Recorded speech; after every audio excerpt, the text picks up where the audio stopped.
ಇನ್ನು ನೀವು A to Z ಚಾನಲ್ಗೆ ಸಬ್ಸ್ಕ್ರೈಬ್ ಆಗದೇ ಇದ್ದರೆ ಈ ಕೂಡಲೇ ಸಬ್ಸ್ಕ್ರೈಬ್ ಬಟನ್ ಅನ್ನು ಕ್ಲಿಕ್ ಮಾಡಿ ಹಾಗೂ ದಿನನಿತ್ಯ ಅಪ್ಡೇಟ್ಗಳಿಗಾಗಿ ಬೆಲ್ ಐಕಾನ್ ಅನ್ನು ಪ್ರೆಸ್ ಮಾಡಿ.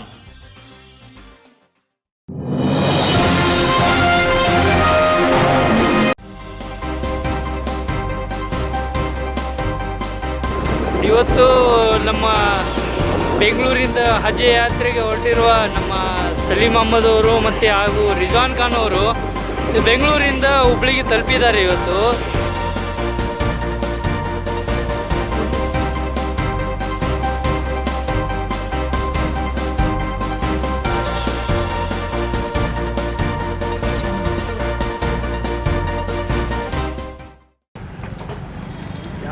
ಅವರು ನಮ್ಮ ಬೆಂಗಳೂರಿನಿಂದ ಹಜ್ ಯಾತ್ರೆ ಮಾಡುತ್ತಿದ್ದಾರೆ. ನಮ್ಮ ಸಲೀಂ ಅಹ್ಮದ್ ಅವರು ಮತ್ತು ರಿಜ್ವಾನ್ ಖಾನ್ ಅವರು ಇವರು ಹಜ್ ಯಾತ್ರೆ ತಮ್ಮ ಸೈಕಲ್ ಮುಖಾಂತರ ಹಜ್ ಯಾತ್ರೆಯನ್ನು ಕೈಗೊಂಡಿದ್ದಾರೆ.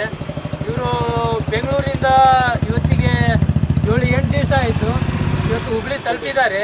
ಹುಬ್ಳಿ ಮುಸ್ಲಿಂ ಸಮಾಜದ ವತಿಯಿಂದ ಇವತ್ತೆಲ್ಲರೂ ನಾವು ಇವರಿಗೆ ಬೀಳ್ಕೊಡುಗೆ ಮಾಡುತ್ತಿದ್ದೇವೆ. ಇವರಿಗೆ ಅಲ್ಲಾ ತಾಲಾ ಇವರು ಹೋಗೋ ದಾರಿಯಲ್ಲಿ ಇವರಿಗೆ ಒಳ್ಳೆಯ ಶಿಫಾಯತ್ ಕೊಡಲಿ, ಇವರಿಗೆ ಆರೋಗ್ಯ ಚೆನ್ನಾಗಿರಲಿ ಅಂತ ನಾವು ಹುಬ್ಳಿ ಮುಸ್ಲಿಂ ಸಮಾಜದಿಂದ ನಾವು ಇವರಿಗೆ ಆಶೀರ್ವದಿಸ್ತೀವಿ. ಮುಂದಿನ ದಿನಗಳಲ್ಲಿ ಇವ್ರ ಹಜ್ ಯಾತ್ರೆ ಚೆನ್ನಾಗಿರಲಿ, ಅಲ್ಲಾ ತಾಲಾ ಇವರಿಗೆ ಶಕ್ತಿ ಕೊಡಲಿ ಅಂತ ನಾವು ಹುಬ್ಳಿ ಮುಸ್ಲಿಂ ಸಮಾಜ ವತಿಯಿಂದ ನಾವು ಹಾರ್ದಿಕ ಬಯಸುತ್ತೇವೆ. ಇನ್ನು ನೀವು A to Z ಚಾನಲ್ಗೆ ಸಬ್ಸ್ಕ್ರೈಬ್ ಆಗದೇ ಇದ್ದರೆ ಈ ಕೂಡಲೇ ಸಬ್ಸ್ಕ್ರೈಬ್ ಬಟನ್ ಅನ್ನು ಕ್ಲಿಕ್ ಮಾಡಿ ಹಾಗೂ ದಿನನಿತ್ಯ ಅಪ್ಡೇಟ್ಗಳಿಗಾಗಿ ಬೆಲ್ ಐಕಾನ್ ಅನ್ನು ಪ್ರೆಸ್ ಮಾಡಿ.